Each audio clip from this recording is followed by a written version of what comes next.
Title આવરે વરસાદ. Category romance story. વરસાદની ઋતુ શરૂ થતાં ઝરણાની નજર એકાએક અટારી તરફ દોડી જ હતી. આજે પણ તે અટારી પાસે ઊભી દૂર સુધી રાહ જોઈ રહી હતી. આકાશ વાદળાઓથી છવાઈ ગયું છે. દૂરથી આવતી મંદ મંદ ભીની માટીની ખુશ્બુએ ઝરણાના ઉલ્લાસમાં ઉમેરો કર્યો. એણે ઊંડો શ્વાસ ભર્યો. ઝરમર ઝરમર વરસાદ શરૂ થયો.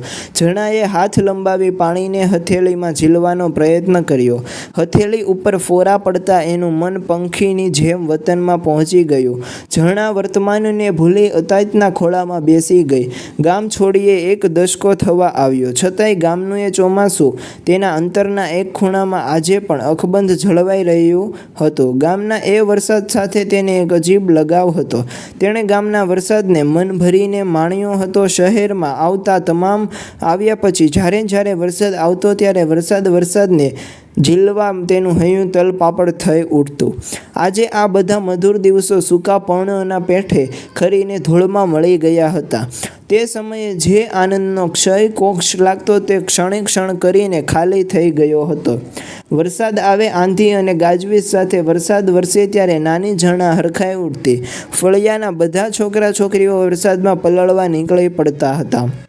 ખાબોચિયામાં ભરાયેલા પાણી એકબીજા ઉપર નાખી તોફાન મસ્તી કરતા. ઝરણા ભંજાયેલી ઘરે આવતી ત્યારે તેની બા બોલતી, અરે છોકરી, આમ વરસાદમાં પલળતી રહીશ તો ક્યાંક માંદી પડીશ, માંદી. ઝરણાના પિતા ઝરણાનો બચાવ કરતા બોલ્યા, પહેલો વરસાદ છે, બધા છોકરા રમે છે, રમવા દે, ભલેને પલળતી, કશું કોઈ આમ માંદું પડતું નથી. પિતાજીની વાત સાંભળતા ઝરણા ફરી પાછી વરસતા વરસાદમાં ફળિયામાં દોડી જતી. વરસાદના ઝરમર ટીપા મોટા થઈ ટપકવા લાગ્યા અને થોડી જ વારમાં લાંબી ધારે વરસાદ વરસવા શરૂ થયો.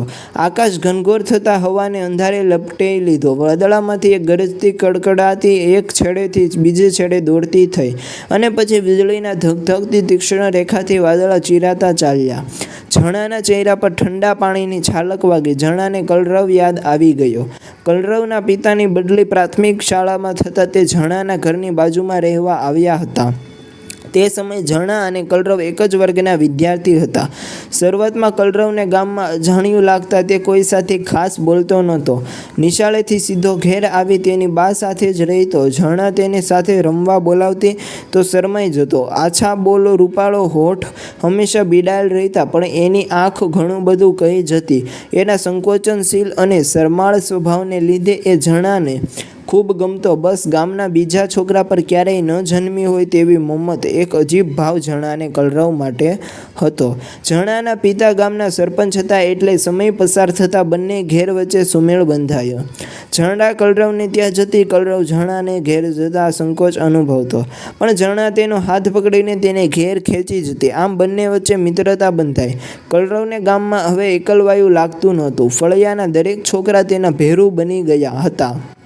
તેમાંય નિશાળના શિક્ષકનો દીકરો એટલે થોડા જ સમયમાં બધા જ તેને ઓળખવા લાગ્યા હતા. ઝરણા સાંજે કલરવના ઘેર તેના પિતાજી પાસે ભણવા જતી. કલરવના પિતા ખૂબ ભલા માણસ. ફળિયાના દરેક છોકરાને સાંજે તેના ઘરે બોલાવી બદલાની અપેક્ષા વિના ભણાવતા. આમ થોડા જ વખતમાં ગામમાં તેનું નામ જાણીતું થયું. બધા છોકરાઓ ચોમાસાની ઋતુમાં સીમામાં જતા. ઝરણા અને કલરવ હંમેશા સાથે સાથે જ રહેતા. બંને કળા કરતા, નાચતા, મોરને જોઈને ખૂબ હરખાતા. કલરવ મોરને પકડવા દોડતો ત્યારે ઝરણા તેનો હાથ પકડી રોકી લેતી. બધા છોકરા તળાવમાં નાહવા પડતા ત્યારે ઝરણા અને કલરવ કાગળની હોડી બનાવીને ધોરિયામાં વહી જતા પાણીમાં તરતી મૂકતી. ધોરિયાના પાણી વેગથી આવતા તે હોડી જરાક આગળ જઈ પાણી પર આડી પડી જતી. કલરવને પાણીનો ખૂબ ડર લાગતો એટલે તે ક્યારેય તે તળાવમાં નાહવા પડતો નહોતો.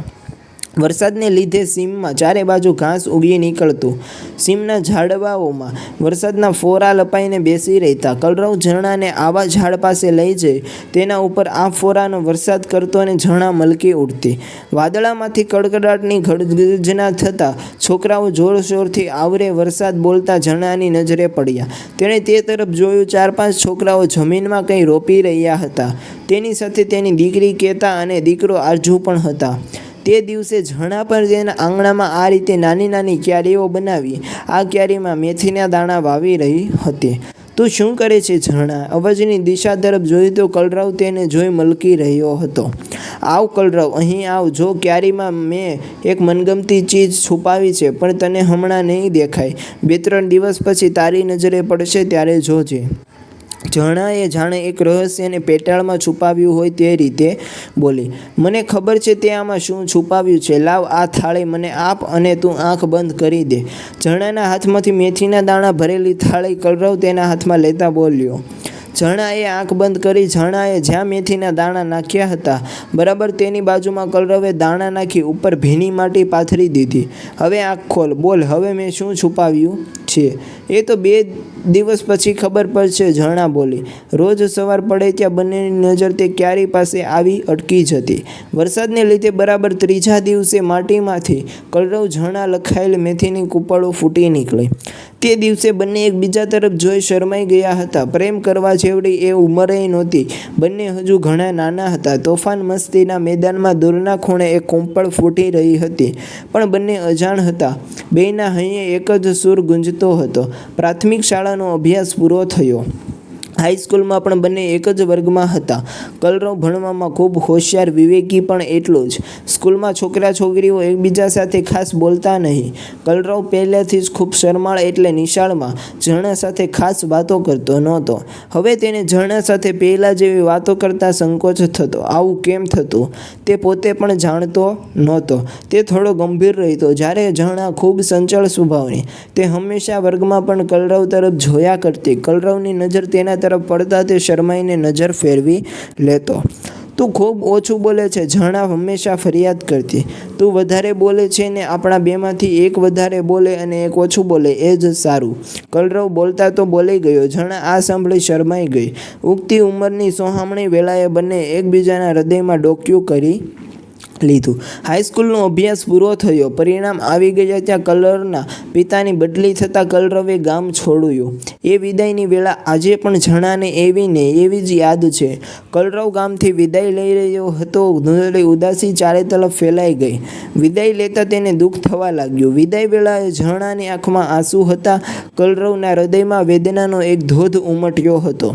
પ્રેમમાં કેટલું દર્દ છે, વેદના છે, પીડા છે તેનો અહેસાસ બંને મોહક બનીને અનુભવી રહ્યા.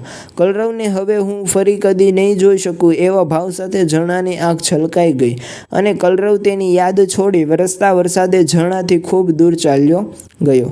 પછી ઝરણાના લગ્ન થયા. પરણીને સાસરે આવી, પણ તે કલરવને ગામના ચોમાસાને કદી ભૂલી શકી નહીં. જ્યારે વરસાદ પડતો ને એક ચહેરો તેની આંખ સામે તરી આવતો. ગામમાં કલરવ સાથે પસાર કરેલા એ મધુર દિવસો એક પછી એક ચલચિત્રની જેમ પસાર થઈ જતા. ઝરણાને લગ્ન પછી અવારનવાર ગામમાં જવાનું બનતું.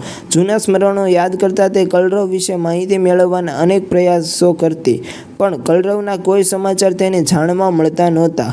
કલરવનો હવે કદી પણ પત્તો મળે એવી સંભાવના નહોતી, અને છતાં સદાય આશા રહેતી કે કદાચ કોઈક દિવસ એની ભાળ મળશે. અને ખરેખર એક દિવસ અચાનક જ કલરવના સમાચાર મળતા ઝરણાની આંખમાંથી ટપ આંસુ સરવા લાગ્યા.